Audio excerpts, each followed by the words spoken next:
Hello बच्चों, कैसे हो आप लोग। मेरा नाम है सौरभ मिश्रा। स्वागत करता हूँ आपके अपने चैनल अलाइन इंस्टीट्यूट में। Once more! Once more! Once more! आज की वीडियो बहुत ही ज़्यादा खास होने वाली है क्योंकि आज की वीडियो में हम नई प्लेलिस्ट स्टार्ट करने वाले हैं हमारे चैप्टर ट्राइगोनोमेट्री की। ठीक है, तो हमने बहुत दिन से 7 चैप्टर के कर रहे थे, उनकी प्लेलिस्ट खत्म हो गई है। तो इस प्लेलिस्ट में इंट्रोडक्शन पार्ट होगा जो कि पार्ट 1 होगा। तो बिना किसी देरी के वीडियो को जल्दी से शुरू करते हैं। आइए देखते हैं, मजा आएगा। हाँ तो बेटा, यही वो चैप्टर है ट्राइगोनोमेट्री जो इस बार हम इस वीडियो में करने वाले हैं, इंट्रोडक्शन पार्ट। ठीक है, अब देखो क्या होने वाला है। अब हमारे जो सौरभ सर का मेन काम क्या होता है कि चैप्टर का नाम क्लियर करते हैं, क्योंकि चैप्टर का नाम क्लियर हो जाएगा तो चैप्टर का काम क्लियर हो जाएगा। अरे बाबा! तो अब इसको समझने से पहले मैं एक छोटा सा एग्जाम्पल देता हूं जिससे आपको चैप्टर का बेस पता चलेगा। देखो, जैसे आप या मैं या हम लोग हैं, हम लोगों को हमारी हाइट मेजर करनी होती है। तो हम क्या करते हैं, एक इंची टेप वगैरह या जो फिट वगैरह का होता है उसको हमने अपने टो पे रखा, नीचे पैर से लेके ऐसे घिस देंगे, हमारी हाइट पता चल जाएगी। अच्छा, क्योंकि इतनी बड़ी हाइट हम पॉसिबल नॉर्मल एक इंसान कैलकुलेट कर सकता है। एक बिल्डिंग की हाइट का कैलकुलेट करने वो भी हो जाएगी, फिट वगैरह रस्सी वगैरह से नाप के कर लेंगे। बट अगर कोई इंसान को बोला जाए कि भैया माउंट एवरेस्ट की हाइट नापो, तो ऐसा थोड़ी करेंगे कि माउंट एवरेस्ट जैसे ये मान लो हमारा एक पहाड़ है, तो हमने क्या करा, यहाँ पे एक इंची टेप रखेंगे और ऐसे जाके नापेंगे। पॉसिबल तो नहीं है, ऐसे तो नहीं होता है। लेकिन हमें माउंट एवरेस्ट की हाइट पता है ना। तो वो कैसे पता चला, उसके पीछे जो रामबाण इलाज था वो इसी ने मदद करी थी। किसने? ट्राइगोनोमेट्री ने। और आप लोग कमेंट सेक्शन में बताओ कि आप लोगों को माउंट एवरेस्ट की हाइट पता है कि नहीं पता। पर मुझे पता है, मैंने पता कर रखा है। माउंट एवरेस्ट की जो एवरेज हाइट जो डेटा मिला हुआ है वो है 8848 मीटर्स। Thank you. ठीक है, तो उसको फिट वगैरह में कैलकुलेट कर लेना। तो आपको पता चल गया कि किसी भी ऑब्जेक्ट की हाइट को कैलकुलेट करने के लिए हमें ट्रिग्नोमेट्री की जरूरत होती है। ठीक है, अब दूसरा, आपको जैसे मैं बोलूं कि हमें एक चीज डेटा पता चल जाए कि अर्थ से सन की दूरी इतनी है, अर्थ से मार्स की दूरी इतनी है, अर्थ से जुपिटर की दूरी इतनी है। तो अभी हमारे लिए तो ये पॉसिबल नहीं है ना, नासा और इसरो के लिए, कि एक स्पेसशिप में बैठ गए और एक जगह से अर्थ से एक इंची टेप घींचते हुए लेके जाके मार्स पे जाके छोड़ रहे हैं और बता रहे कि इतनी दूरी है। पॉसिबल नहीं है। वहां पे भी किस चीज ने सबसे ज्यादा मेन करा था, वो था हमारा ट्रिग्नोमेट्री। तो ट्रिग्नोमेट्री जो बेस होता है, बेसिकली क्या होता है, वो क्या कैलकुलेट करने के काम आता है, किसी भी ऑब्जेक्ट का हाइट और डिस्टेंस। बात समझ आई? अब इंटरेस्टिंग थोड़ा बन चुका होगा कि इस चैप्टर का मेन जो मोटिव क्या है, वो क्या है, किसी भी ऑब्जेक्ट के हाइट और डिस्टेंस को कैलकुलेट करना। बट ट्रिग्नोमेट्री सिर्फ अदर ट्रायंगल्स पे वर्क करता है, बट एक जो इसका स्पेसिफिक ट्रायंगल है वो होता है बेटा right angle triangle. Right angle triangle का मतलब मान लो मैं बना रहा हूं, ऐसे करा, ऐसे करा, ऐसे करा। राइट एंगल ट्रायंगल का मतलब जो सेंट्रल एंगल है वो हमेशा कितना होगा बेटा, 90 डिग्री। अब इस ट्रायंगल की एक नेमिंग करता हूं, ए बी सी। ठीक है, 3 पॉइंट्स हो गए और इसके 3 साइड है, ए बी, बी सी और ए सी। तो अब जो ये राइट एंगल ट्रायंगल ना, इस पे हमेशा ट्रिगोनोमेट्री वर्क करेगा। कैसे वर्क करेगा, इसकी 3 साइडें होती है।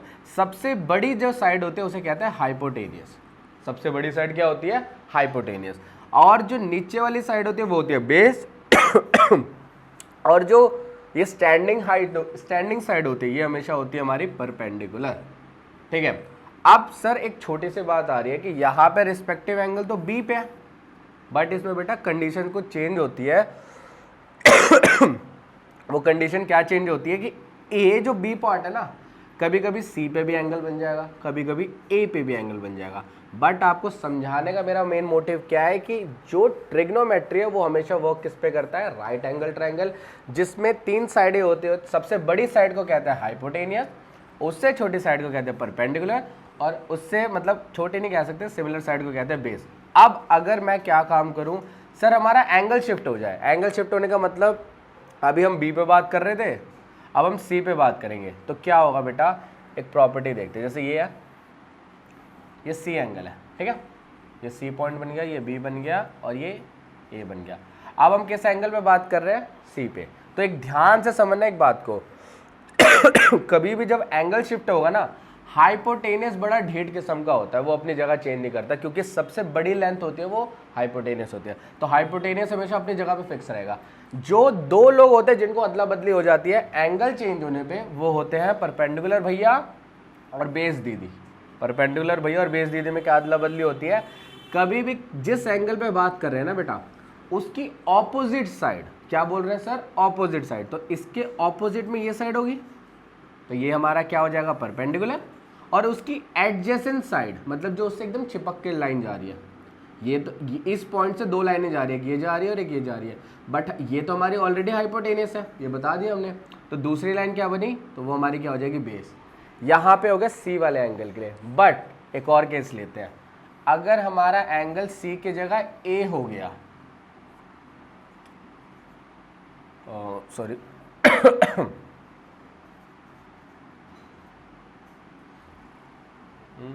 सी लेना था ना यहाँ पे, हाँ।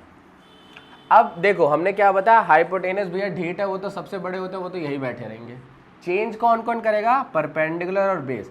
अब एंगल कौन सा है, ये, ठीक है।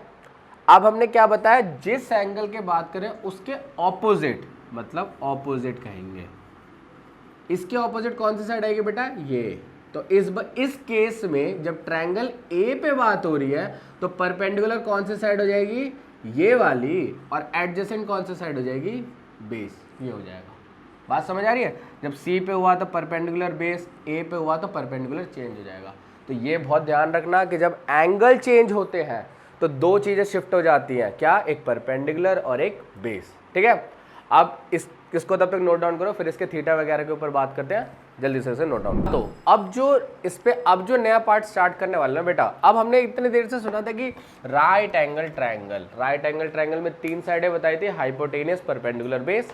अब उसको थोड़ा एडवांस लेवल में पढ़ते हैं। जैसे देखो मैं बड़ी इज्जतदार ड्राइंग बनाऊंगा, ध्यान से बन जा यार, हाँ ठीक है, इज्जतदारी बनिए, चल झूठा। कोई ये 90 डिग्री हो गया, ये ए हो गया, ये बी हो गया, ये सी हो गया। अब इसमें ना एक नए भैया आने वाले, जिनको मान लो मैं कह देता हूँ यहाँ पे बना के, जो एंगल कर रहा था ना, उसको एक नया नाम दिया जाता है, वो होता है बेटा, इसको कहते हैं हम थीटा, ठीक है, पीटा नहीं, थीटा, THETA, थीटा कहते हैं। थीटा माने कोई भी एक रिस्पेक्टिव एंगल हो जाता है, ठीक है। अब थीटा है ना, उसको पता करने के बहुत सारे रिलेशन है कि थीटा किस सेंस में काम करता है, और एक बहुत ही पुराना, पता नहीं कि सदियों से एक रूल चलता हुआ आ रहा है। एक याद होगा पैटर्न, आपने सुना होगा, कौन सा, पंडित भद्री प्रसाद हर हर बोले।